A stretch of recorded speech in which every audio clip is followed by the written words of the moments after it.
Sa health center ng Barangay Malamig sa Mandaluyong City, nakilala namin si James Melendres, 58 taong gulang at isang tanod. Kapag sinisipon daw siya, tiyak na susundan na ito ng hika. Before po, medyo hindi po nag-trigger madalas. Medyo nung tumanda na po ako, yun na po nag-start ang trigger ng asthma. Diretso na po yun. Dahil bigla na po akong uubo. Biglang hindi na po ako makahinga. Pag ganun po, parang nahihimatay po ako. Talagang hindi po ako makagalaw. Talagang nalalamig po lahat ng katawan ko pag ano. Sa datos ng World Health Organization, 12% ng mga Pilipino ang mayroong asthma. At base sa Global Asthma Report, 78% ng mga Pilipinong may asthma ang hindi nagagamot ng maayos. Kapag inaatake ng asthma ang isang tao, naninikip ang daluyan ng hangin sa kanyang baga at namamaga kaya hirap siyang huminga. Tulad ng allergic rhinitis, kadalasang namamana rin ang sakit na ito.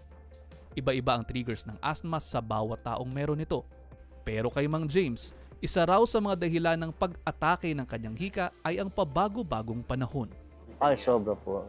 Yung change ng weather na malamig, okay na sana, biglang konting init lang. Doon ako na-apekto. Saka hindi po ako makahinga talaga. Parang kahit ininom ko na yung gamot, nandun na naman, parang bumabalik na naman.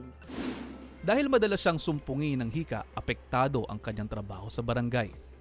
Buti na lamang nauunawaan naman daw ng kanilang barangay chairman at XO ang kanyang kalagayan. May effect po talaga sa trabaho.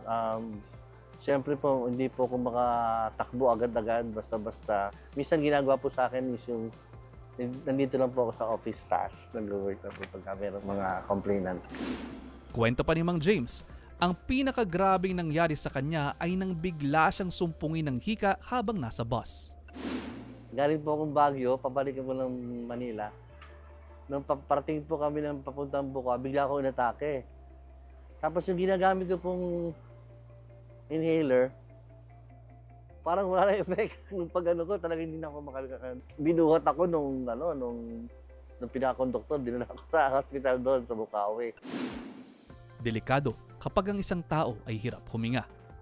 Kung may sakit na tulad ng asthma, mainam na may plano para sa anumang emergency.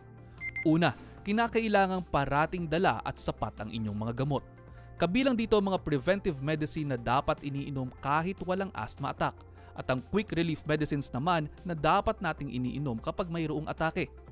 Pangalawa, dapat alam ng taong may asthma kung lumalala na ang kanyang mga sintomas.